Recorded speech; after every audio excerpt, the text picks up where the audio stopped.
janjimu muluk kaya dara kekalangan. Ning bareng dadi mlenyek ora ana gunane. Tur kowe aja ngece karo kawula kaya ngene iki. Dume sampean duwe derajat pangkat, dume sampean duwe kelungguhan. Kowe ngece karo para kawula kaya Bagong ngene iki. Aku njaluk wektu sak jam, tak nglumpukke kawula. Kowe tak demo jengkelang kowe bareng.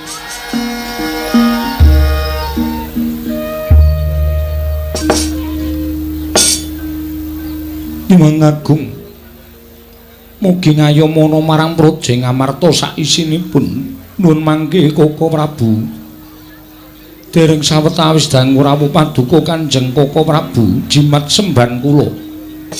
Koko Prabu pengayoman kula ing Dwarawati. Rayi para Ngamarta ngaturaken pasegan panakrami kunjuk sandhapada paduka Kanjeng Koko Prabu. Jimat semban kula Koko Prabu pengayoman kula ing Dwarawati. Koko Prabu Sri Bathara Kresna. Ya jagat mangistungkur wayah Bathara jagat nuninggih Yayi.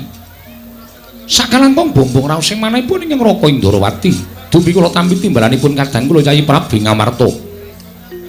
Asung paseganipun Madura Yayi Prabu sampun kula tampi karya bombong raos sing manah. Namung kepareng pudya astutinipun ing Raka kunjuk ngersa Paduka Yayi Prabu kadang kula ing Ngamarta. Yayi Prabu Darma Kusuma. Kula pundi Cundaka Panglingga Murda. Amawahana kabagyaning gesang kula Koko Prabu mboten langkung kasekecakna anggen jengandika lenggah. Kawula nom sampun boten kirang prayogi wisawanipun ing Raka ing Dwarawati. Dinten sakmangke menika wonten Praja Ngamarta. Yayi Prabu Darma Kusuma. Sumawana paduka Kanjeng Koko Prabu Baladewa. Sarawuh paduka Kanjeng Koko Prabu, kula ngaturaken karaharjan ingkang rayipun Puntadewa, Koko Prabu Baladewa ing Mandura. Jagat wasisaning Bathara wayah tur jagat Pathik Indra Jaladewaku.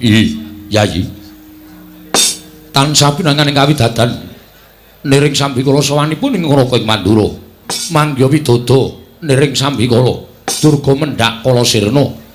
Namung kepareng kula ngaturaken salam taklimipun ingkang Raka kunjung ngersa Paduka Yayi Prabu kadang kula ing Ngamarta. Yayi Prabu Darma Kusuma. Kula pundi nggo jimat paribeh dayanana ing kasantosan mboten langkung kasekecakna anggen jengandika lenggah Koko Prabu sampun boten kirang prayogi wiswanipun ingkang Raka ing Mandura. Dinten sakmangke menika wonten Praja Ngamarta. Yayi Prabu Darma Kusuma.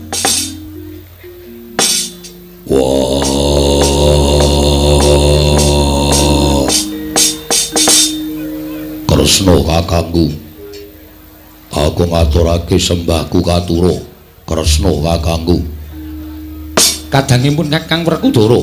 Yo. Siadi ngaturake sembah kelawan pun Kakang. Ya pancen kaya mengkono. Werkudara, piye? Yen piranganing para nayaka Punggawa negara Ngamarta munggahi Yayi Darma Aji ngaturake sembah kelawan pun Kakang tak tampa kanthi lega legawaning penggalih. Nanging sing gedhe pangapuramu yen to siadi ngaturake sembah kelawan pun Kakang ora tak tampa. Werkudara, apa aku duwe luput? Yen to pancen aku mbok anggap salah, dunungna salah ing napa? Kandhanono aku luputku nggo nendi? Upama aku kudu nampa pidana bakal tak lakoni. Yen pancen Werkudara salah karo Kresna kakangku. Werkudara, piye? Aja kadok ati kajron penampa. Yektine sira Yayi ora luput tumrapun Kakang. Nanging kabeh para kawula sak negara Ngamarta iki padha prisa. Ora ana ingkang wajib mbok sembah kejaba mung Sang Ruci Bathara, ya Sang Dewa Ruci. Lah kok kadingaren temen dina iki siadi ngaturke sembah kalawan pun Kakang, mongko aja ta jamak lumaring menungsa, nadyan dewa wae ora bakal kuwagang sarta ora bakal kuat nampa sembahe Werkudara. Ning kok kadingaren temen dina iki siadi ngaturke sembah. Mengko gek-gek sawise pun Kakang nampa sembahing siadi ana apa-apa ingkang tak sandhang Werkudara. Mula murih slamete pun Kakang ora nampa sembahing siadi nanging genepi tata kramaning Kadang Wreda tumraping Kadang Taruna. Pangestuning Kresna wae tampan ana. Ora sudi. Kok ora sudi piye? Kowe ora gelem nampa sembahe Werkudara, monggo sembahku tak aturake kanthi lahir batin. Ning sabab apa? Kanthi mbok percika kowe ora nampa sembahe Werkudara. Wong tuwa sing ora nampa sembahi karo taruna mengestonono bocah nom pangestumu ora ndayani apa-apa. Mula aku ora sudi nampa pangestune Kresna kakangku. Lah dalah. Ngono to Yayi? Yo. Ya wis. Yen ngono ora ketang rada sesak rasaku, rada tida-tida penggalih nata Ndarawati. Sembahe Werkudara tak tampa tumuli pangestuku tampanana. Wenehno ngono kapan-kapan tak jumbuhi. Kosek to pangestu kok kapan-kapan dijupuk ki piye? Kosek to kowe iki jendase tak pikir-pikir sing gawe perkara ki kowe Kresna. Werkudara ngaturke sembah kanthi lahir batin ora tak tampa. Mula ya wis member yen wangsulane Werkudara kaya ngono kuwi. Wis jelas dadak digawe-gawe. Iki mengko ndak malah kriwikan dadi grojokan geguyon dadi tangisan. Sembahe Werkudara tampanana. Werkudara? Nggih. Sembahmu tak tampa kanthi lahir batin, pangestuku tampanana. Oh, tak gegem dadekake jimat. Lah, ngono ra wis rampung to. Sengane kok tekan ngendi-endi ora? Bule kakangku. Bule kakangku aku ngaturke sembahku katur. Bule kakangku. Wah, bule kakangku. Koko Prabu? Nggih. Werkudara ngaturaken sembah kok mboten paring pangandikan pancen tak jarak. Lho kok pancen dipun jarak kados pundi? Siade ngerti dhewe. Asmaning Baladewa ki pirang-pirang? Baladewa, Kusumawaning Pinto, Balarama, Jaladara, Kakrasana, Karsana kuwi jenengku kabeh. Lah kok sirikanku disebut sanggon-gon. Bule ki wis ngerti yen kuwi sirikane pun Kakang. Kok disebut sanggon-gon karepe piye? Mbok yo matur sing apik. Baladewa kakangku aku aturke sembah. Ngono ra yo prayoga to. Werkudara? Nggih. Apa tok jarak to? Jarak piye? Bule ki rak sirikaning Koko Prabu. Mbok yo aja diucapke sanggon-gon to, ora prayoga. Ngerti to nek bule kuwi sirikaning Koko Prabu, aja pisan-pisan nyebut bule, sabat bule kuwi mau dadi sirikaning Koko Prabu Mandura. Nek Koko Prabu ki diundang nganggo jeneng bule ki ora trima njaluk tulung balen ana ping 1000 kas. Werkudara leren kok kowe bule. Wah, Baladewa kakangku. Werkudara piye? Yen pancen ora sagu dadi bule. Kowe munggah nang kayangan kowe gugato karo dewa. Lho kok gugat karo dewa piye? Wong urip nang alam padang ping sadherma urip. Mung sadherma nglakoni wujud apa wae. Kudune matur nuwun wis diparingi urip karo sing gawe urip. Bungah susah, bejo cilaka, sugih miskin, wutuh lan cacat. Kuwi kabeh peparingi sing Maha Kuwasa. Kowe diparingi bule kok ora ngakoni. Tegese kowe ora ngakoni karo sing gawe jagat. Wis rasa mejang. Malah mulang karo wong gerang. Sembahmu tak tampa pangestunipun Kakang Tampanana. Tak gegem dadekake jimat Baladewa kakangku. Padha diprayogakno anggone lenggah ning datul ya Praja Ngamarta. Yo, Werkudara kaya ora kurang penak. Koko Prabu, kula ngaturaken sembah pangabekti kula kunjuk Koko Prabu kekalih. Arjuna tak tampa pangestunipun Kakang Tampanana. Janaka tak tampa pangestunipun Kakang Tampanana. Koko Prabu sembah bekti kula kunjuk. Koko Prabu sembah bekti kula kunjuk. Kembar tak tampa pangestuku Tampanana Yayi. Yo, nek kula Sedewa. Ndak tampa pangestunipun Kakang Tampanana. Kula pundi nggo jimat paripe ndayana ing kasantosan. Nggih, kula pundi nggo jimat paripe ndayana ing kasantosan Koko Prabu. Koko Prabu. Saestu damel gagap gugup guragapan raosing manah. Dene rawuh paduka ingkang sengkan-sengkan datanpa pepuyan. Upami alit utusan gandhek sak kembaran.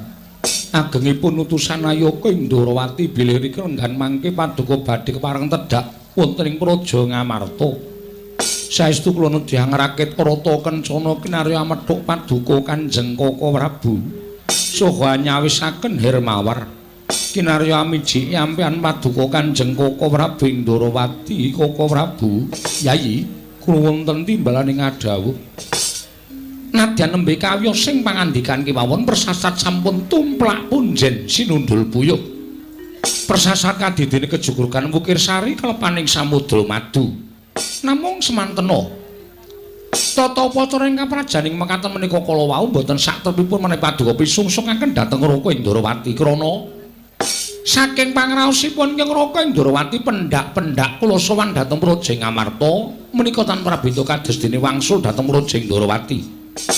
Mila mangsa kala mbenjang menawi wonten wekdaling kemirunggan Yai Prabu sak kula wangsa nedya tetinjo tedhak dhateng Projing Ndarawati kaicalna jigo kelawan Pakewuh Durgama Sangga Runggi. Ndarawati karengku kados dening Amarta. Koko Prabu saestu adamel bombong raos sing manahipun ingkang ngraying Amarta. Ing mekaten daya-daya kula cemadhong dawuh menggah menapa ta wigatosipun dene paduka kepareng rawuh wonten Projing Amarta menawi kepareng kawedharing kathah tumunten kababarna nanging menawi wadi tumraping para kadang sentana tuwin wadyabala. Koko Prabu monggo kula kanthi manjing sak lebeting kedaton pepanggihan catur netra kelawan ingkang raying Amarta. Koko Prabu Yayi malih-malih menapa estunipun sawanipun ngraka ing Ndarawati wonten Projing Amarta ingkang sepisan tetinjo juwananing kadang-kadang kula para Pandhawa syukur mangayu bagya sekti jumuru dene para Pandhawa tansah kahayoman dening panguwasaning dat kang murping dat dene dungkap ing ngangka kalih. Sawanipun ngraka ing Ndarawati dinten sakmangke menika namung wonten suka lilaning penggalih paduka kadang-kadang kula para Pandhawa tamunipun paduka Yai Prabu Darma Kusuma suka sabiyantu dhateng bot repotipun ngraka ing Ndarawati. Pandhawa kedah saged damel pepadhang kawontenanipun ingkang ngraka ing Dwaraka Yai Prabu Darma Kusuma. Handra ingkang puspita rum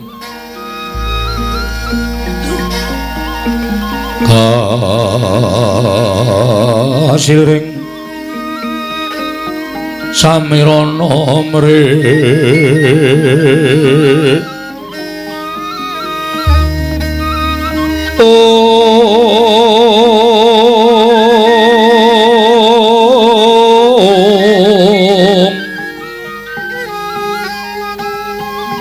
sekar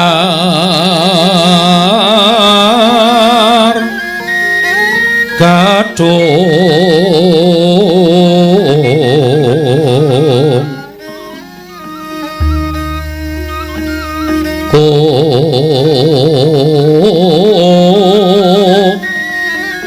ngas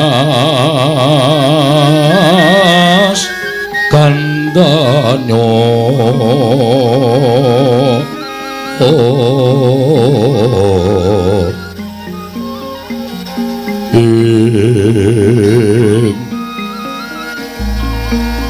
maweh raras renaning driya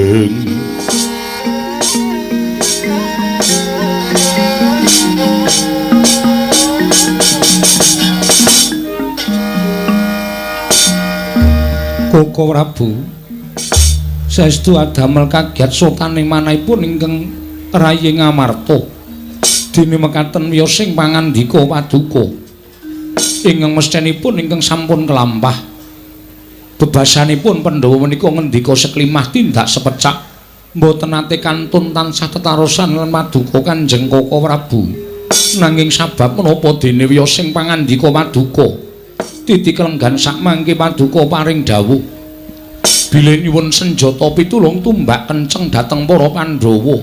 Koko Prabu menapa ing kedah kula tindakaken sakadang puntung boten nedya selak tartemtu tansah mastuti dawuh pangandika paduka Kanjeng Koko Prabu ing Ndarawati. Yayi kula nuwun sewu malih-malih menapa sampun wonten tigang candra etang kelengganing dinten sakmangke menika negari Ndarawati kados ketaman pelak ing Jawata. Negari Ndarawati kados ketaman kepegebluk. Kathah para kawula enjing sakit sonten ketiwasan, sonten sakit enjing kapralaya.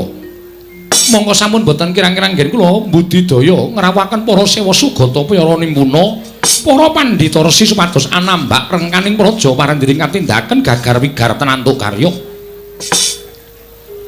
Mangsa kala ingkang sampun kula tetepaken kula nglampahi salinarite sesemek ron raja mula bebantal bata sarimbak wanter sabdaning para Jawata bilih ingkang saged damel padhang kawontenan negaring Ndorowati namung para Pandhawa. Tumunten kula sowan dhateng negaring Amarta dinten sakmengke menika supados samangke wonten sukaliraning penggalih Paduka Yayi Prabu sakadang keparenga dados jalaran pepadhang tumraping negaring Ndorowati Yayi. Nuwun sewu Yayi Prabu. Mboten marep-arep pisan dhateng aturipun Yayi Kresna babar pisan mboten. Nanging sanget mboten kinten. Wanjenjing Yayi Prabu sampun prapta wonten negari Mandura sarwi tawang-tawang waspa. Sareng kula dangu menapa ta sababipun dene Yayi Kresna sowan dhateng negari Mandura. Wigatosipun namung kepengin nganti dhateng Ngraka ing Mandura supados dados saksi tama aturipun Yayi Kresna ingkang tunjuk Paduka Yayi Prabu Samiyaji. Sanget boten kinten bilih negari Ndorowati ketaman pegebluk ingkang madal saliring usada. Monggo nuwun sewu, mboten namung ngetingalaken labatanipun Yayi Prabu babar pisan mboten. Namung sampun marambah makaping-kaping pendak-pendak Pandhawa menika nampi ribet Yayi Prabu Kresna ing saged ngudari. Pendak-pendak Pandhawa menika nampi pepeteng Yayi Prabu Kresna ing saged damel pepadhang kawontenanipun para Pandhawa. Mila dinten sakmangke wonten suka liraning penggalih keparenga sakbiyantu dhateng bot repotipun kadang kula Yayi Prabu Kresna, Yayi Prabu Darmaji. Koko Prabu ingkang sejatosipun Pandhawa mboten badhe selak namung gandeng Pandhawa menika mboten namung punta piyambak klebet Werkudara Janaka tuwin kembar menika klebet piranganipun para Pandhawa. Mila menawi dipun keparengaken kula badhe nyuwun saha ndangu dhateng kadang kula sekawan menika langkung prayogi Yayi Werkudara. Nggih. Monggo penemuning Siadi kepiye? Ora usah dadak nganggo lidah sinambung. Siadi wis midhanget apa kang dadi ngendikaning Koko Prabu Ndwarawati. Nadyan Werkudara mbok dawuhi munggah gunung yen perlu jegur segara aku sagu. Waton dadi sarana walyaning Projing Ndwarawati. Aku ora bakal selak.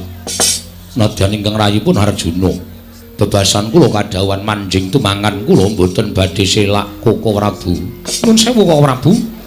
Nadyan kula kadhawan mlampahi ingkang tebih kula mboten badhe selak wonten dados dawuhipun Paduka Kanjeng Koko Prabu saha dados sarana waluyanipun Projing Ndwarawati. Nadyan kula kadhawan beto barang ingkang awrat kula ugi mboten badhe selak Koko Prabu wonten dados sarana padhang lelampanipun Koko Prabu Ndwarawati. Koko Prabu Paduka midhanget piyambak kesaganipun para kadang sanget andadosaken suka marwata suta saklebeting manahipun ing Ngraka Ndwarawati. Ing mekaten Koko Prabu tumunten kula aturi paring dawuh menggah menapa ing kedakan tindakaken Pandhawa mboten badhe selak Koko Prabu. Yayi, wale-wale menapa? Nalika ingkang Ngraka Ndwarawati nglampahi Sarinaritis sesemek ron raja mula bebantal bata sarimbat. Wonten swanten ingkang dumeling wonten ing karenanipun ingkang Ngraka Ndwarawati. Bilih negari Ndwarawati saged waluya nirmala temah jati, jati temah mulya.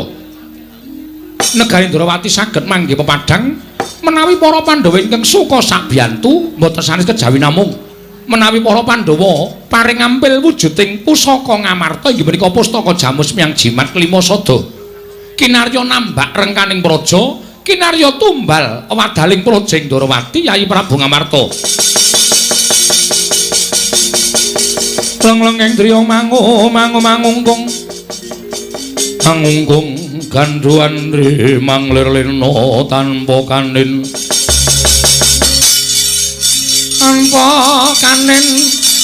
sang jahamangku sang jahutama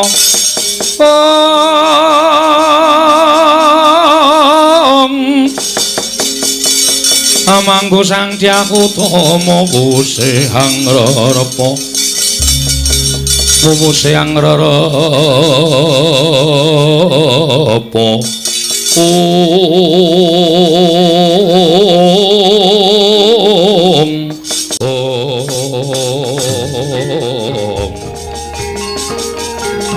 Long-longing driya mangungkung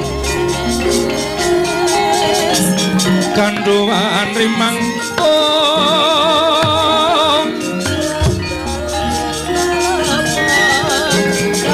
lelena tanpa kanin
Sinongwati jagat kinari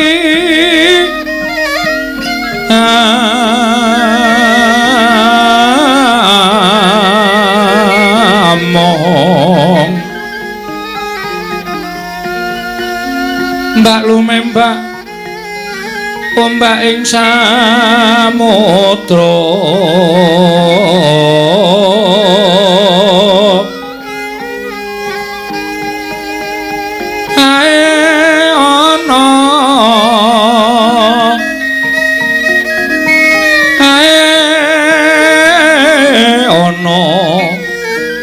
bale lumut ambraganggeng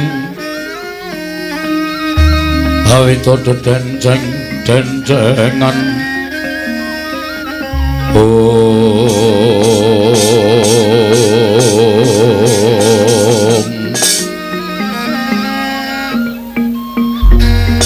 Koko Prabu dereng ngantos paripun anggen kula nampi sabda pangandika paduka Kanjeng Koko Prabu menika boten pangling kadidene sowanipun Panakawan Petruk semawana Panakawan Bagong Koko Prabu. Yayi kula piyambak ugi mangertosi dipun menapak-menapakna Petruk menika tasih Panakawanipun kadang-kadang kula para Pandhawa Petruk menika tasih abdi ngamarta. Mbok menawi Petruk sowan wonten wigatos tumuli katimbalana menapa wigatosipun Petruk sowan Koko Prabu? Nggih. Panakawan Petruk sowan kaliyan Panakawan Bagong. Lah iya pun Kakang wis ngerti. Nek Petruk wae nadyan wujuding Panakawan ngerti tata krama unggah-ungguh. Piye tata kramane ngadhep marang Nalindra? Piye to unggah-ungguhe ngadhep marang Nalindra kuwi Petruk wis ngerti. Coba to saiki gagasen. Bagong ki laku dodok ya ora nyembah ya ora ratu dijak salaman ki anggepe apa? Gong, aku ora iso mong rowe to. Melu kena ning tata krama. Aku lek ora tata krama nggon endi wis? Ratu kok tak jak salaman. Kok sik to? Saku tak matur ngesani suwun Prabu Darmakusuma. Matur apa? Sinuwun. Bagong kepiye? Sampeyan gerah penggalih kula jak salaman. Ora Bagong. Lah kuwi do dirungokke. Wong sing dadi ratu tak jak salaman santai wae kok. Wong liya do geger iki ngopo? Wong ya derajate padha. Dheke karo aku ki ming daya. Padha-padha entuk wedang segelas. Kok rame lho. Gong, sing elekke iki sinuwun Mandura. Ora peduli. Aku nang kene iki nang gone juragaku.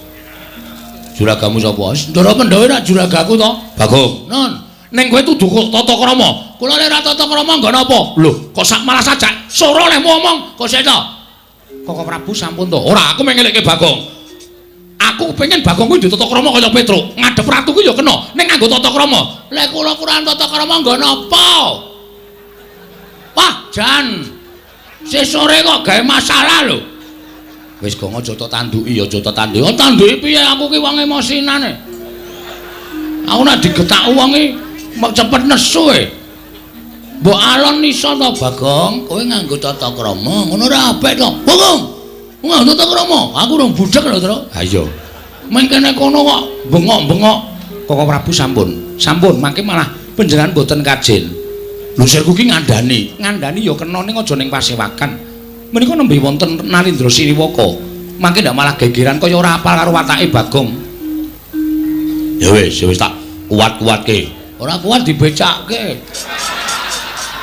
Oh, Bagong ki ora. Iki senengane aku wis wegah aku mau wis omong karo kowe to aja gawe masalah. Aku ora gawe masalah kok diwarahi kok. Aku nek diwarahi sapa-sapa ora wedi. Petro dalem Padhararja sapraptamu Panakawan. Wilujeng Gusti. Nering sambikala sowan kula bekti kula kunjuk. Iya Petruk ndak tampa Bagong Padhararja. Pangestunipun sinuwun Prabu Darmakusuma. Sowan kula nering sambikala kula kepareng ngaturaken sembah sumungkeming pangabekti kula kunjuk. Iya Bagong pangestuku tampanana. Kula pun dinggo jimat paripin dayana ing kasantosan. Kula cancang pucaking weni dumaweng wijang rumeketing werdaya saestu andadosaken cahya nur cahya daging rah kayuwanan modar. Wong ngene iki dianggep ora tata krama. Oh iya ya. Iya kandhake bahasaku ya apik. Petruk Padhararja sapraptamu. Panjenenganipun Sinundarawati wilujeng bekti kula kunjuk nggih sinuwun. Iya ya Petruk tak tampa pangestuku tampanana Panakawan. Kula pun dinggo jimat paripin dayana ing kasantosan. Ponokan Bagong Padhararja pangentunipun sinuwun Kresna wilujeng bekti kula kunjuk nggih sinuwun. Iya Bagong pangestuku tampanana. Kula pun dinggo jimat paripin dayana ing kasantosan. Dipun sekecakaken dipun lenggah sinuwun. Iya Bagong kaya ora kepenak Panakawan Bagong matur sembah nuwun. Petruk Padhararja sapraptamu. Pangestunipun sinuwun Mandura wilujeng bekti kula kunjuk. Ya pangestuku tampanana. Kula pun dinggo jimat paripe dayana ing kasantosan. Wong edan Bagong Padhararja.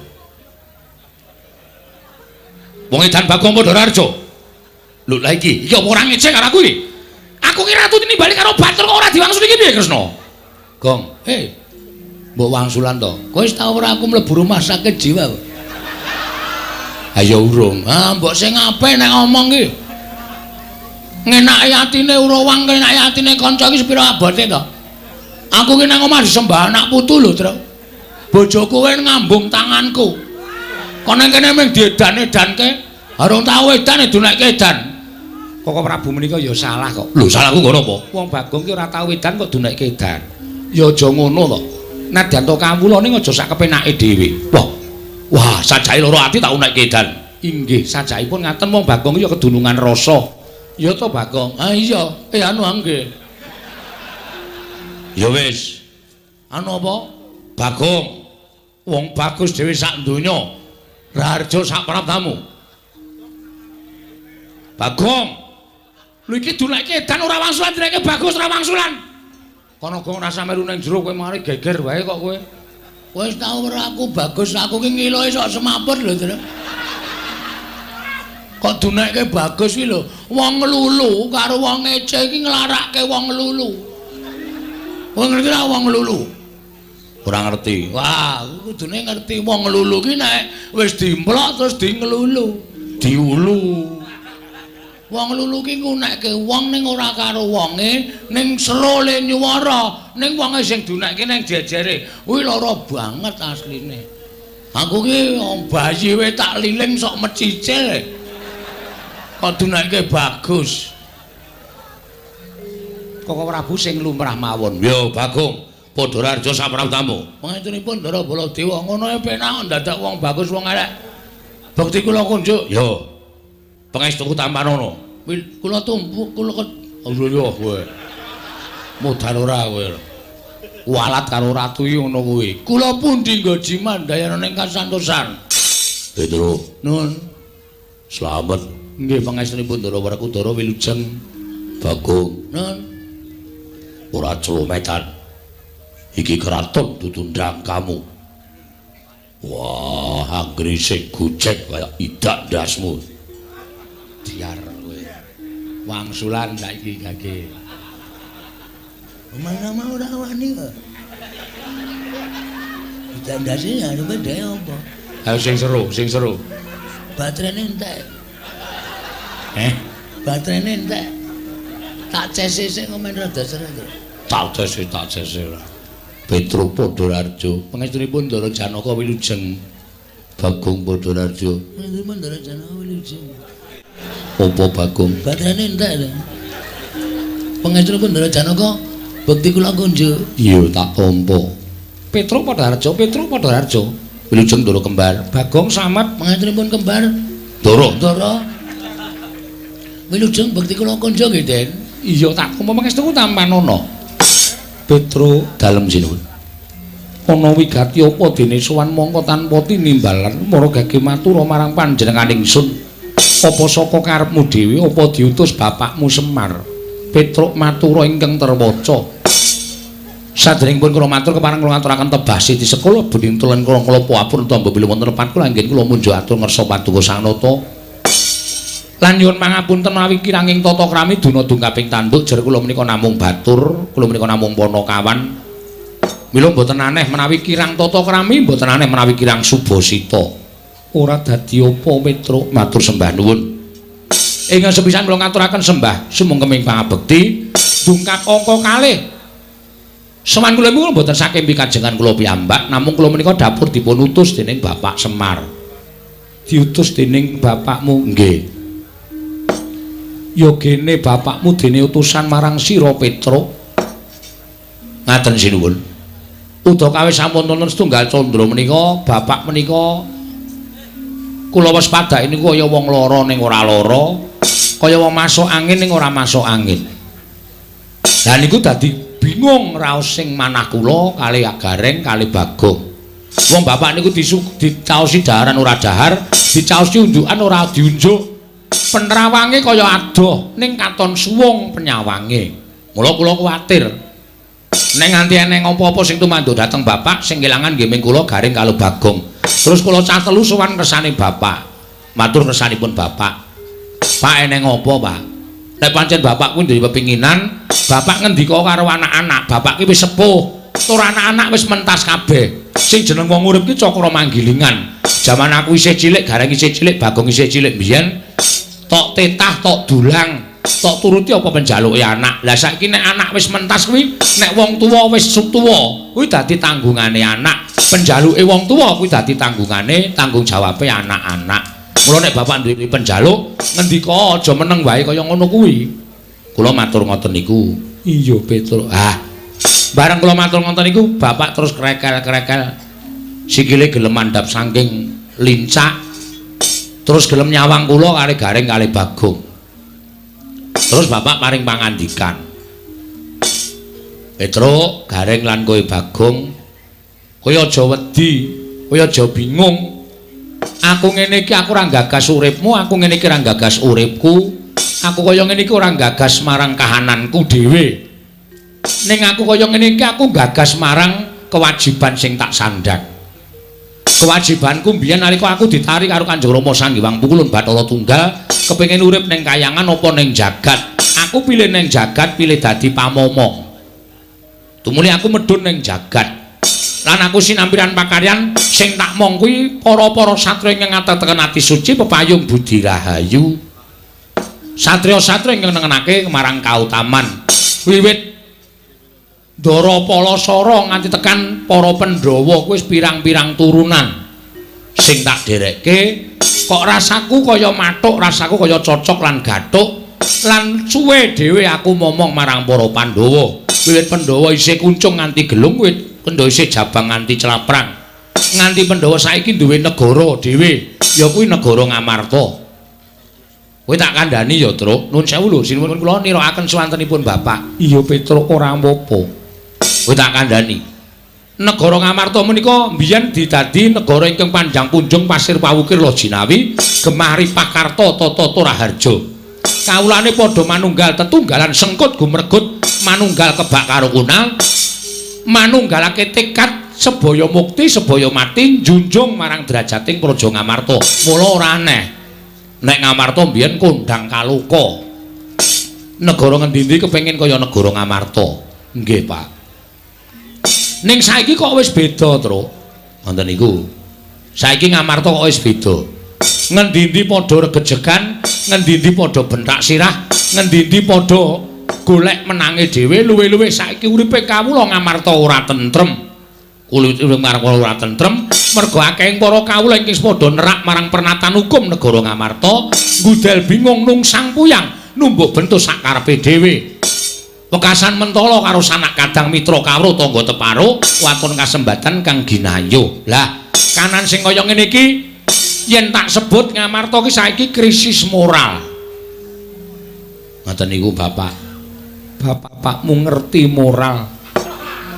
Ngertos niku arepa piyai ra sekolah ning merga srawung dadi pinter kok. Tumrap kula niku pinter niku ora merga saka sekolah. Srawung niku nek jembar srawunge ora bedak-bedake niku ya dadi jalaran pinter. Merga nglumpukke ngelmu saka kanca rowange niku ngoten. Iya Petruk nggih.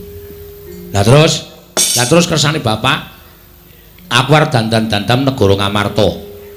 Merga sawangen apa ora gawe perih ati papan-papan pamulangan papan-papan panembah ora padha diparani sing diparani papan-papan maksiat mung perkara bab sepele wae wekasan mentala ngilangke karo nyawa kancane nyawani sedulure. Wah kaya ngene iki nek diteruske Ngamarta kuwi ora bakal suwe Tru. Ngamarta ki tak etung amung sak uruping damar sak umuring jagung nek ora didandani mesti bakal remuk bubuk dadi rempon. Lah mula aku pengen duwe gagasan bangun kayangan. Kaget kula. Bapak niku wong sekeng wong ora duwe, bapak niku wong melarat, bapak niku nuwun sewu, napa-napa sing nyukupi anak-anak kok arep bangun kayangan. Terus bapak paring pangandikanku, "Sik, Tru. Sadurunge kowe kaget, aku bangun kayanganku ora papan sing magrong-magrong dumadi saka kencana muti, arut mutiara jamrut hergeni ora. Ning bangun kayangan ki ming sanepa, sanepaning tembung. Merga kayangan ki papan sing kebak kanikmatan, kebak karukunan, kebak kamanunggalan ayem lan tentrem. Ora ana rasa memungsuhan ki urip eneng kayangan. Mula aku pengin dadekake negara Ngamarta ki kawulane mbane urip ana ing kayangan. Mula aku pengin bangun kayangan ing negara Ngamarta. Wonten niku. Lah terus kula matur, lah terus kersane Bapak pripun? Syarate kowe tak kongkon. Teng pundi, Pak? Suwana ndara-ndaramu Pandhawa aturana rawuh ning Karang Kadempel, sinambi mundi pustaka Jamus Myang Jimat kelima sada. Merga ngene to. Kawula ki ora butuh diwenehi dhuwit. Kawula ki ora butuh diwenehi brana picis. Ning kawula ki butuh dicedhaki rasane karo para pengarepe. Nek pengarepe ki kerep mudhun dadi siji karo para kawula, mreksani sengkut gumreguting para kawula nggone bangun negara, bangun praja, bangun desa, kuwi ndadekake rasa gumregahing para kawula merga digatekake karo pengarepe. Mila sinuwun kula aturi tedhak wonten ing Karang Pradesan. Mresani para kawula nggenipun sami sengkut gumregut bangun negari Ngamarta supados gumregah raosipun para kawula nek perlu ditanting. Ngoten. Rasane ditanting. Kawulane mriku rasane ditanting, kowe kurang apa, kowe butuh apa, lan sing tok karepke piye. Iku mengke bakal metu kabeh penjaluking para kawula. Ora kok mung ditampung, ning dilaksanakan, tegese diwujudi ngoten. Iya, Petruk. Nggih. Mula sowan kula saking Prabu Darma Kusuma menika sampun ngantos panjenengan menika dumeh dados nalindra. Kula nuwun sewu lho, kula mboten nyacap, kula mboten. Namung kula menika dapur kawula. Kula menika dapur kawula. Kula ngemutaken dhateng panjenengan. Sasampunipun dados nalindra menika sampun ngantos supe dhateng para kawula. Mergi sesebatan Sang Prabu menika miturut basa kawikina menika tegesipun pelayan utawi pembantu. tegesipun bantu dhateng masyarakat, bantu dhateng para kawula. Panjenengan kudu cedhak karo para kawula, ngelingi panjenengan lenggah dampar menika amargi semantenipun para kawula. Aja ming para-para Nalendra sak pepadane sing disrawungi. Sembengan dumedati Nalendra terus srawungi karo Ratu Ndarawati, Nalendra Mandura, mau srawung karo para kawula. Wonten niku mboten sae. Menika ngicali kapitadosanipun para kawula. Mila monggo kula dherekaken rawuh wonten ing Karang Kadempel, sinambi mundi pustaka Jamus Miang Jimat Limasada, mujudaken negari ingkang adil, makmur, warata, tias bagya mulya. Cekap semanten atur kula. Wassalamualaikum warahmatullahi wabarakatuh. Iya Petro, nggih. Rampung, Gong. Terus sumene ora ana. Hah? Ora ana sumene. Nek cara nggone dhewe bar pidato terus sumene, Tru. Sumene pisanan sop. Wah. Kok sop dengkulmu mlocot kuwi ora padake nang resepsi. Iki nang kratone sop. Sop sepatu gelem apa? Sul. Sul sepatu, sop sepatu ora. Wis kari ngenteni. Petro dalem Pandhawa kuwi 5. Nggih. Aku tak nari karo adi-adiku ya Petro. Oh monggo menika langkung prayogi. Werkudara. Nggih. Penemumu piye bab ature Petro? Kuwi becik lan apik. Petro. Nun. Yen bapakmu arep bangun kayangan, yen perlu Prabeya aja metu saka bapakmu. Jodipati mbok tahu bandane ora bakal wegah. Waton kasembatan penjang kamu. Alhamdulillah. Proposal 1 masuk. Ponokawan Petro njupuk saka maduku ora aru bakal wegah Petro. Matur sembah nuwun Koko Prabu. Monggo bidhal dhateng Karang Kadempel. Petro yen perlu kasatriyanku digadhekke dhisik ora apa-apa. Waton kelakon penjang kamu. Lah piye, Gong? Tru, engko nek tekan omah omong bapak ya. Omong bapak piye? Aku bendahara. Kowe iki anggere ana danane nglumpuk kok mung arep dadi bendahara wae. Sing jujur anake bapak iki mung aku. Ora ana sing ora jujur. Oh, aku nyekel dit ki setitik kok. Ya syukur. Paling pol tak play. Sinondrawati kok nyuwun ngambil pustaka Jamus Limasada menika kangge menapa? Bakal kanggo srana waliyaning Praja Ndarawati, krana Ndarawati ketaman pegebluk. Mula kowe ngerti dhewe pranatan negara Ngamarta sing dhisik didhisikake, sing tiba mburi kudu tiba mburi, ora kena dumeh ana apa-apa, sing mburi didhisikake mengko ndak ora prayoga Petro. Wo, la wis. Gong, ayo mulai. Mulai piye? Ha iki ora sukses. Arep didukung Ndara Werkudara, Ndara Janaka sarujuk Ndara Klasewa Nayogyani. Ning jebul soane awake dhewe kalah dhisik. Kalah dhisik karo sapa? Sinuwun Ndarawati. Terus Sinuwun Ndarawati ngopo rawuh mrene? Negarane ketaman pegebluk. Ha terus nyuwun ngambil pustaka Jamus Limasada. Engko ngopo? Kok ngoyak wae to? Iki pertanyaan wangsulana. Iya. Dienggo tumbal negara Ndarawati. Kok ditumbali mergane ketaman pegebluk? Kawulane iki ngrekoso uripe, isane waliyane Rama Temajati nek ditumbali pustaka Jamus Limasada, paham? Matur, Tru. Kok matur piye? Kanan iki terasa ganjil, Tru. Kok ganjil? Iso matur ora kowe? Ora. Mundur. Kowe arep matur? Heeh. Ora gawe masalah lho. Wis ta, mundur. Kowe iki mung iso omong ning ora iso goleki solusi terbaik. Mundur. Heeh. Kok teles to, Gong? Kathokku teles e. Mboyo ganti ora. Aku sing matur. Ya, ora gawe masalah. Ora rasa kuwatir. Namit nggih, Den? Iya. Ponokawan Bagong. Nun nggih. Arep ngopo Ponokawan? Ajeng menyiliki Kidik. Apa, Tru? Menyiliki Diki. Kaya keru e. Ajeng mini silikit iki. Anu, apa? Niti priksa pangandika panjenengan. Bab sing ngendi? Jare wau ngendikanipun Sing Para Prabu Ndarawati rawuh mriki mergi negarane ketaman pegebluk. Iya, Bagong. Terus nyuwun ngampil pustaka Jamus Limasada. Selanjutnya Koko Prabu rawuh kepengin nyuwun ngampil pustaka Jamus Klima Sada kinarya nambak rengkaning praja. Kowe arep ngopo? Mangke riyen. Nun samu nggih sinuwun. Sing jeneng Pegeblok menika dipun dawuhaken dening dewa kagem papan ingkang titahipun sampun boten purun eling, sampun boten purun manembah. Dikandhani apik-apik wis ora gelem, anane teng mriku niku tumindake ming sarwa maksiat. Molima dilakoni wonten papan mriku. Mula Gusti paring Pegeblok dhateng papan niku merga menungsane wis ora iso dikandhani. Niku ingkang disebut pageblok. Iya. Lah saniki kula tak nyuwun prisa. Sinuwun Darawati paring dawuh nek negarane Ketaman Pegeblok. Upama ana pegeblok lho, upama niku sing ketaman negara Ngastina. Merga Ngastina niku nalendrane jahat sak kawulane. Iya. Ning Ngastina sing ratune angkara murka kok tenang-tenang saja. Malah Darawati nuwun sewu. Darawati niku pepethinganing negari. Apa ta sebabe kula matur pepethinganing praja amargi Darawati niku sing lenggah ora ratu biasa. Ning ratu luar biasa. Apa ta sebabnya disebut ratu luar biasa? Mergi sinuwun Darawati menika ketitisan Sang Hyang Wisnu.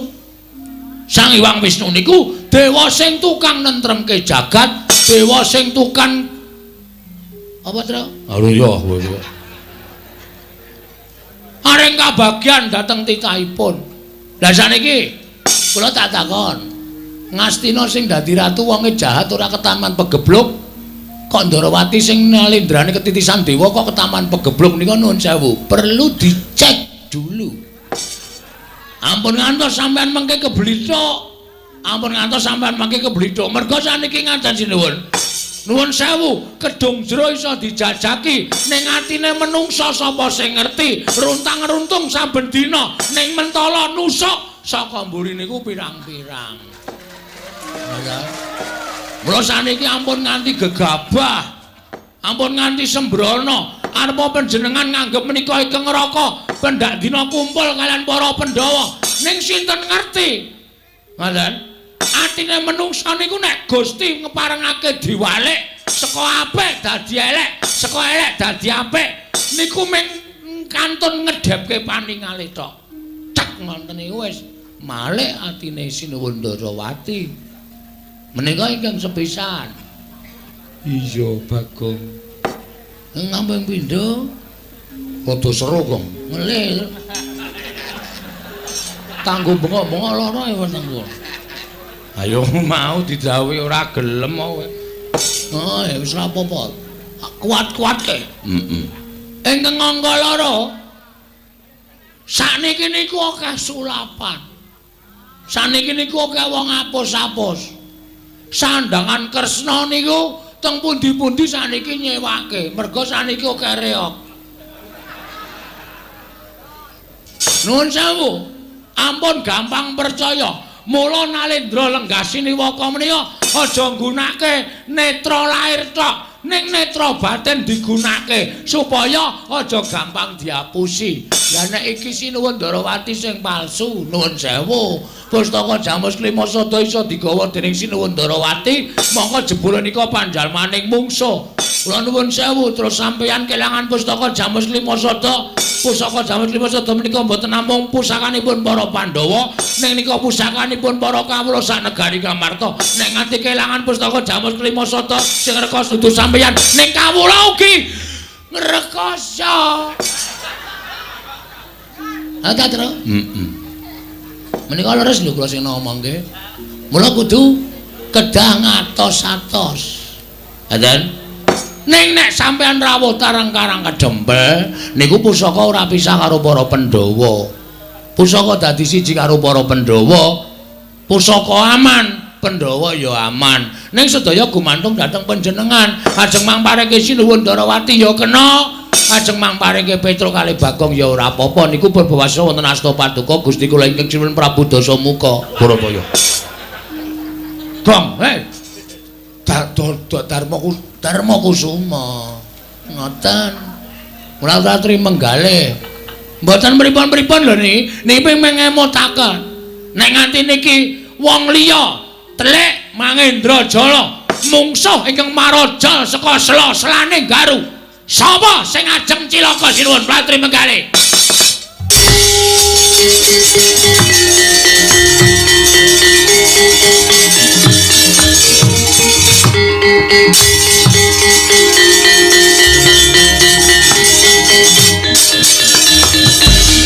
Panus maning jajalanan Sukertani bawana iblis lah alah dalah. Lah kok dadi Bagong ucape Ndrawili kaya grojokan nyerwete kaya bedes semono pategalan. Wah, langap-langap ucape nang ngarepe Kyai Prabu Darma Kusuma ngina karo Kyai Prabu Ndrawati. Parat. Tru, gentenan, Tru. Gentenan piye? Oh, kowe sing muni-muni kowe sing kudu wani nanggung perkarane. Wah, cilaka iki, asem iki. Waduh. Dewi senengane ora gagas kok. Neng kene eneng sapa iki ora gagas. Kowe ket mau tak bandemi krikil iki mergo aku arep ngandani nek ning kene ngono Sinuwun Mandura. Urang gedhe. Soalnya nek bandem aku iki batako. Oh iya. Aja men krikil. Wow, cilaka iki Bagong. Nun. Kowe muni apa mau? Sing pundi oke. Kowe mau gurman piye? Ah nggih, saking ngarep tekan mburi niki wae akeh banget lek kula omongke. Sing dikersake sing pundi?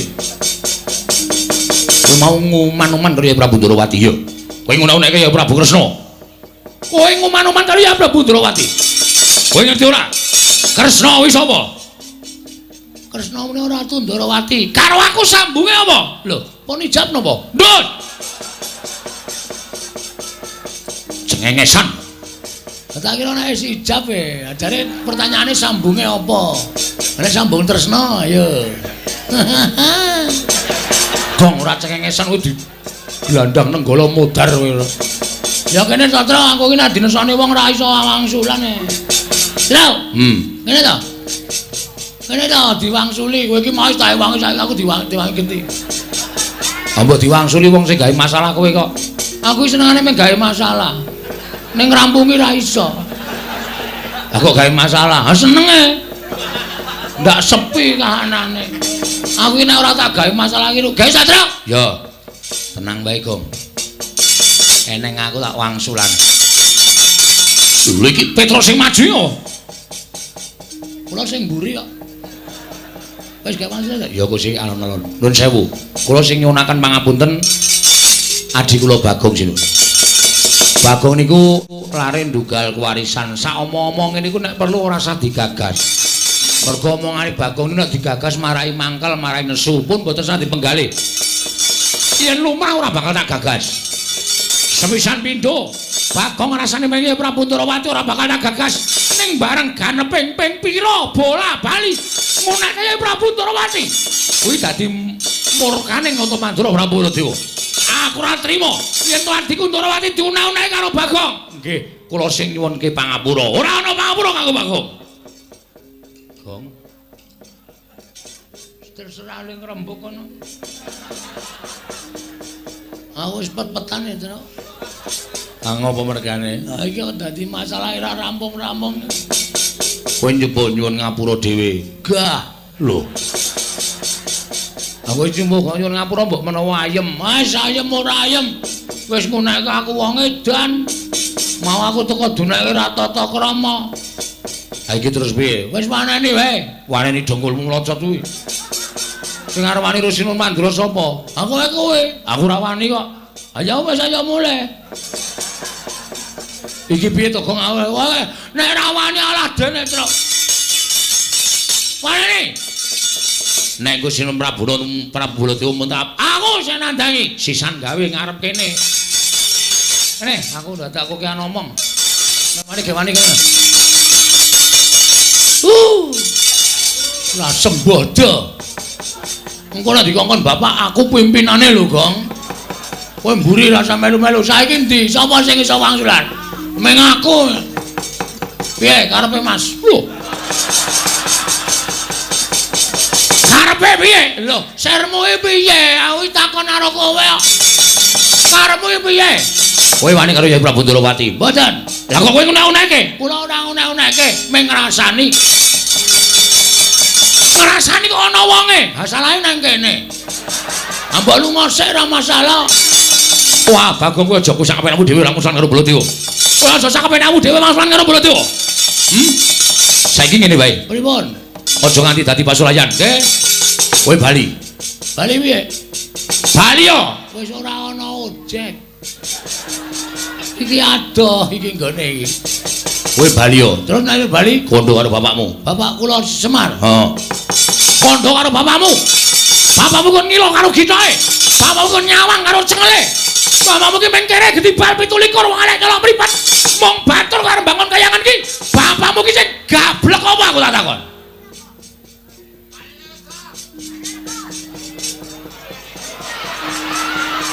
Gong. Ngapa? Kowe iki ngapa mentadeng barang iki? Nek ora wani rasa cerewet. Bapak lho truk iki. Iki sing dunekke bapak. Bapak ki tak sembah. Bapak lara tak presake. Tak tiraki tak gawake intip. Men bapak ki aja nganti kena apa-apa. Saiki bapak dunek-unekke. Ora semangkean kowe bol. Lho. Bol piye? Jenengmu Baladewa kon ngundang apa? Jeneng Baladewa kok ora gelem diundang bol. Kon ngundang Ngambeyen. Wes.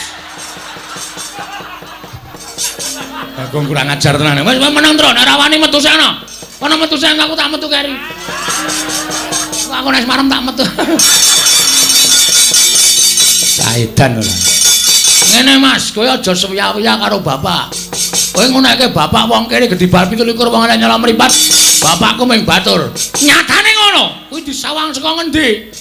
Aja ngawur kowe. Bapak ki nek disawang lair pancen kere. Pancen gedibal 17 wong elek nyolong mripat. Ning batin bapak kae dewa. Kae Sang Hyang Ismanta. Salah, ha? Ismaya. Ismaya apa Ismanta? Ismaya. Kowe ning KTP ki Ismanta. Kuwi sing salah sing nyatet KTP. Ora positif wae takonane Semar. Kae Sang Hyang Ismaya ta? Ismaya. Kae kangane Bathara Guru bol.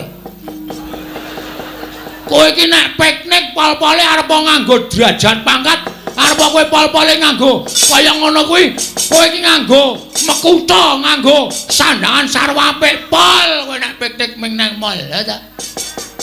Aku nek piknik iki pendak minggu nang kayangan. Aku nang ngene omku. Lho, om sapa? Om guru. Wong kaya adine bapak. Kowe aja ngece karo bapak ditonton saka baten kaya ngono. Saiki aku tak takon karo kowe, Mas.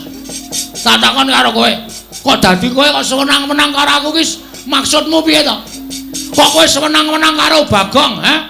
Bareng kowe saiki wis istol ketekan kentukan derajat pangkat, kowe karo wong kawula cilik ngene iki ngidak-idak sampe nakmu dhewe. Mbok kowe eling, kowe mbiyen ki aku sing dadi tim suksesmu. Kowe sapa ning omahku, Bagong? Kowe nek ngentuke swara 40. Kene iki tak gawe toilet. Saiki kelakon po ora, seprene aku ya ming mancik watu. Karo kena banyu sithik-sithik kae. Nyes. Jijik kok ora. Aku ming nagih Baladewa. Kene iki acor, kene iki tak aspal. Wah, kowe nek arep magang janjimu muluk kaya dara kekalangan. Ning bareng dadi mlenyek ora ana gunane. Tur kowe aja ngece karo kawula kaya ngene iki. Dume sampean duwe derajat pangkat, dume sampean duwe kelungguhan. Kowe ngece karo para kawula kaya Bagong ngene iki. Aku njaluk wektu sak jam, tak nglumpukke kawula. Kowe tak demo jengkelang kowe bol. Akon piye? Ngamarta ki dari rakyat untuk rakyat oleh rakyat. Demokrasi nang kene iki. Kekuasaan sepenuhnya iki di tangan rakyat. Sinuwun Darmakusuma mula tak jak salaman, kuwi ora nesu mergo dhek ngerti aku lebih tinggi derajatnya dibanding dia. Mergo dhek tukang ngomong aku, dhek sing ngayomi aku, dhek sing ngesui karo aku. Aku juragane. Ora ketap-ketip kowe. Kowe ngejak dialog mungsuh S2 ngrekoso kowe. S2. SD ora tau lulus kok. Pirang tahun SD kon? 8 tahun ya. SD nunggak ping pindho lho. Aku jepret gurune. Oh. Kurang ajar ayo gurune mureng-mureng. Ora seru kok. Minta tarik tik ngono dak. Biar kurang ajar kuwi. SD kok wis wani jepret gurune. Diajari Semar ya mbiyen. Diajari Semar ora. Ayo mawang sulan. Kan iki sampean ngejan apa? Wah, panuswane jajalan. Kowe saya ngira Mananoto Mantu Prabu Baladewa. Saya ngias Mananoto Mantu Prabu Baladewa wetok. Ayo, neng kene tak gawe sayembara. Sayembara napa? Sapa sing cilik gedene song kuwi kadidene Baladewa nang boyo pustaka Jamus Jimat Lojoto. Piye kuwi le omong kuwi? Ala coba dicele-cele berjeli-jeli piye. Mbok alon-alon wektune isih sak jam kok. Isih sewengi kok. Sapa sing cilik gedene song kuwi kadidene Baladewa? Wenang boyong pustaka Jamus Jimat Lojoto. Tro? Aku ditantang ya, Tro. Wani ora? Jujur wae nek omongan wani aku. Nek gelut jujur wae. Ora wani. Ora wani kok dadak drangap-drangap ucape. Nek sampean nantang karo aku, oke, ora masalah. Semono uga aku, Mas. Semono uga aku. Kowe iso gawe bali bagong, nek iso nglangkai kuandane Petruk. Ayo walarisan.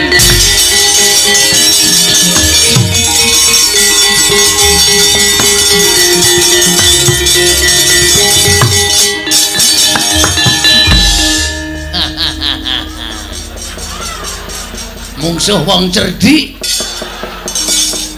Wong edan Bagong. Tak kira nek wani tenan jebul kakangne sing didu. Men ndak meng ketengok.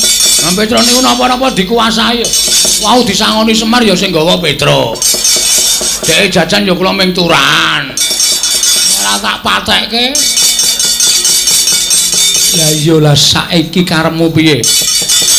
Pokoke sinuwun ajeng maringake sinten kemawon monggo ning gandeng niki wis dadi gegeran kaya ngeten. Ngibarate kaya dene kriwikan dadi grojokan. Petruk wis entuk mungsuh. Jane sing kula incer dudu Prabu Baladewa. Sing mbok incer sapa? Petruk niku kakang kula, Baladewa kakangane Kresna. Kakang mungsuh kakang, adi mungsuh adi. Ah, itu baru jos. Bagong, non, ora demek-demek arep gelut kok demek-demek. Lah nek kowe pancen wani karo aku ayo. Nendi papane wong neter kadidayan? Lho, sampean krungu lho kula rasane. Lho, krungu wae wong cedhake kaya ngene kok. Oke. Wajake nyepelekke. Koko Prabu kuwi wong getapan, aku kuwi wong sareh. Aku ora tau iso nesu karo para Panakawan. Ning iki kudu nesu. Iki wis gegeran kok. Lah terus Petruk mungsuh Prabu Baladewa, sampean kudu mungsuh aku. Nek kowe mungsuh aku ora imbang, aku ditambahi watu. Ora omongan karo kowe kok marahi mangkel to. Mangkel ning seneng to? Mbah. Ayo. Ada. Ayo to, nek guyu ki rasa larang-larang wong edan. Kene guyu. Nek kowe mungsuh aku kowe kalah. Sing kandha sapa? Hah? Lho, aku duwe pusaka. Oh iya ya. Senjata Cakra tak tamani senjata Cakra mati. Kowe sadurunge namani senjata Cakra, tak babit nganggo bendho mati. Aku ora iso mati. Weh, sing ngomong sapa? Aku ki ora iso mati. Kok iso? Aku nggawa Sekar Wijaya Kesuma kuwi panguripane wong mati ning durung winanci. Aku nggawa Sekar Wijaya Kesuma dipateni ora iso mati. Oh iya, terus kowe tak tibani senjata Cakra dies. Kula mati. Iya, terus sampean nggawa Sekar to? Iya, aku duripke. Lho ora. Lho kok ora duripke? Lho mungsuh kok kon nguripke iki piye? Mungsuh mati ya wis ora dadak rasa dadak diuripke. Wah, cilaka iki. Lah wis rasa perang. Lah piye sida ora? Ora wae, aku ora iso urip kok. Aku ora dungkuli kembang kowe uripe angel. Arep wis dioyok-oyok ora gelem urip. Wis rasa wae. Malah rugi. Tiwas mungsuhe mempeng kene ora urip wae. Baul. Ora iso ngapa-ngapa pisan. Bagong aja edan, aja kaya bocah cilik. Nuwun sewu sinuwun. Kula nyuwun pamit nggih sinuwun. Arep menyang endi? Ngelekke Petruk. Sinuwun mandura menika juragan kula. Menika pepunden kula niki wau jane tak kira gojek jebul tenanan. Kula nyuwun pamit kula tak medal jawi. Ngelekke kalih Petruk aja nganti wani karo Sinuwun Prabu Mandura. Iya Bagong aja kaya bocah cilik. Nggih matur sembah Sinuwun Darawati pamunten nggih ping gojek. Ora apa-apa Bagong. Aku ngerti watakmu nggih. Wis ana ndang metu. Nggih nyuwun pamit nggih. Ya sing ati-ati. Dulurku Darawati nyuwun pamit nggih. Ya sing ati-ati Bagong. Dulur Janaka kula nyuwun pamit. Iya Bagong sing ati-ati. Dulur kula Dewa nyuwun pamit nggih, Den. Iya Bagong sing ati-ati. Iya Bagong sing ati-ati. Aku bali sik ya, Mah. Atur-atur Kaman. Nomor WA-mu isih sing wingi to? Tasih. Engko tak ping. Nggih. Ngoten mawon nggih sinuwun. Iya Bagong. Nggih. Soale Petro niku kandhan-kandharane angel tenan. Petro niku siji wonge gampang nesu. Mbok bener mbok luput mesti nesuhan niku lho kula sing marahi ora jenak nek ngejak Petro nang ndi-ndi. Iki mau jenengan nggih prisa piyambak to karo Prabu Baladewa kok wani Petro niki ora jajal. Iya Bagong nggih. Mula nek mboten kula elekke ndak ora mendho. Iya. Mergo Petro niku sing diwedeni ming siji. Sapa? Kula. Iya. Monggo nek tak kula kene, "Truk, ora kaya ngono." Mesti mandeg. Iya Bagong nggih. Pareng. Iya. Pun nggih, Den? Ya sing ati-ati. Pun nggih, Dara? Ya sing ati-ati. Pun nggih, Den? Ya sing ati-ati. Dara kula pamit. Ya sing ati-ati, ya sing ati-ati, Bagong. Tenan winginane niku bojone ora ngerti apa-apa. Cucuk ember kalih Petro. Nganti tak elekke ana apa Petro mbok ora anarkis. Niku nembe didelehke embere. Lah kaya ngono kuwi mengko entuk hukum saka Praja Ngamarta Bagong. Lah nggih nek wonten sing ngono rak malah kewirangan to. Iya. Pun nggih ngoten mawon mung ngabari kok niki wau. Iya. Ampun ngantos enten napa-napa. Iya Bagong. Sareng pareng. Kuwi Den? Iya. Pun nggih, Gus? Iya. Dara? Iya. Pun nggih, Den? Iya Bagong, iya. Kapan kae? Kapan? Boten sida, Dik. Nggih, Dik. Tanggane tuku lemari es. Petro nesu. Lemarine dibuang jaba. Jare dikira ngiming-imingi. Wah, jan. Mbok kowe terus sapulae doyan iwak wedhus niku lho. Iya, mbok ya dipenging. Ngangge wong kula penging ning sing ngejak jajan kula ya. Oh. Lah ya wis. Atene kula ora madang nek menging. Iya nggih. Pun ngoten mawon sinuwun. Iya sing ati-ati. Ana nggih. Iya sing ati-ati. Pun nggih. Iya sing ati-ati. Iya sing ati-ati. Barang iya sing ati-ati. Nganti jengkel kula niku karo Petro janjane. Ora janjane kowe iki ngopo? Ora tanggap. Wis dipamiti bola-bali kok ora ana sing menehi blas. Mbok disawangi lho cangkeme nganti garing. Karo abdine kok Bagongnya 10 nggo tuku es ngono. Bagong nun Ratu Siniwaka ora nggawa dhuwit. Waduh. Sampeyan ya ora. Walah tipis kabeh. Ora duwe. Alah rung ngomong. Bagong so tak paringi ning Karang Kadempel bae. Mah, Nun. Masa ora? Wonten gangsal welas. Hah? Wonten gangsal welas. Tak jupuke 5.000 entuk. Mengke arisan. Rasa melu, arisan ki nggo ngopo ora.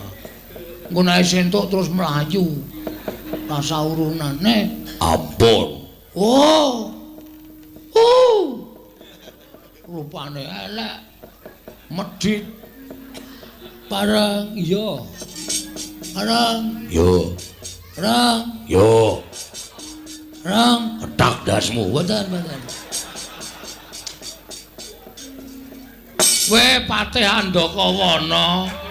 Inggih, Ki Lurah. Kowe lah. Kowe kalih seba ning jaba iki apa? Mriko kebak. Kowe nggodhe 300 lho. Kae, apa memper kae? Patih kok jaluki dhuwit kae lho. Gadah Ki Lurah. Kene tak silih. Ngunduraken bijang menapa? Njaluk Kresna. Oh iya. Ngestakaken dawuh. Wong edan batur kok kaya ngono kae kok ya uripe awet ngono lho. Lah wong ratu kok nek nganti krungu wong pirang-pirang rak ya isin to Werkudara. Kresna kok utangan Ndakawana kuwi lho. Mongko sing njaluk Bagong ora urus kuwi. Wah, Bagong pancen kaya ngono kae. Iki tumenggung sapa iki? Kae malah isin njaluk tumenggung barang kae. Anu kula menika wis sak ngaturke jenengmu sapa? Kowe ngerti to aku sapa? Aku abdi kinasih negara Ngamarta. Aku ki wong duwe derajat arep batur ning aku duwe kedudukan. Nggih. Njaluk ditik. Lho. Namung wonten 50 terus kene 50 ora masalah sing penting lamun dadi tumenggung lancar ya. Nggih. Ngunduraken benjang menapa njaluk Werkudara. Oh nggih ngestakaken dawuh. Wah, gecek ndase. Buang perkara. Yayi, wonten paring dawuh. Kilanana kula nyuwun pamit. Amenggak kamurkanipun Koko Prabu Baladewa, Koko Prabu. Ingkang atos-atos mugi-mugi negari Ngamarta mboten wonten lampan menapa-menapa Koko Prabu.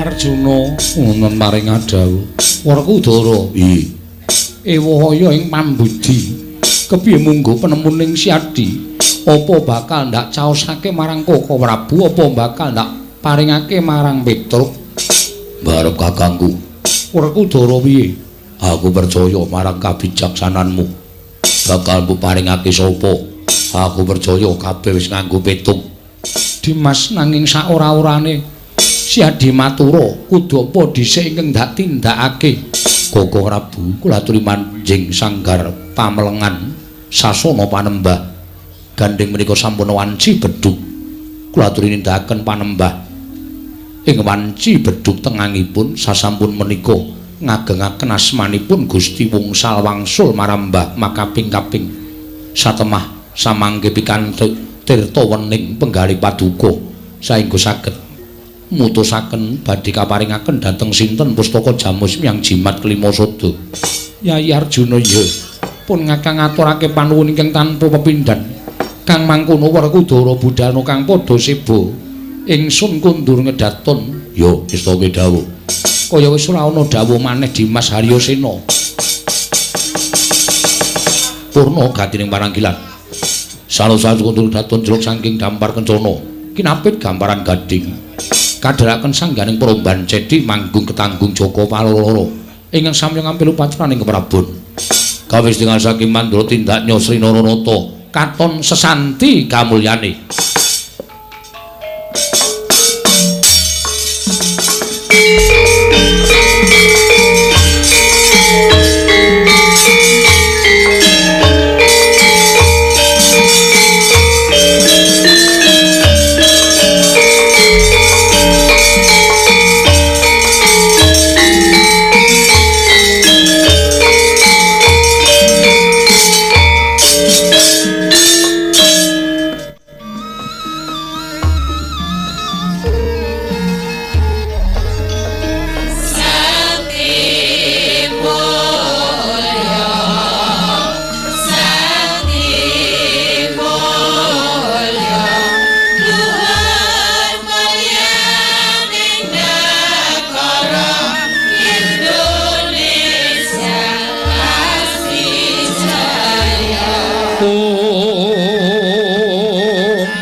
Thank you.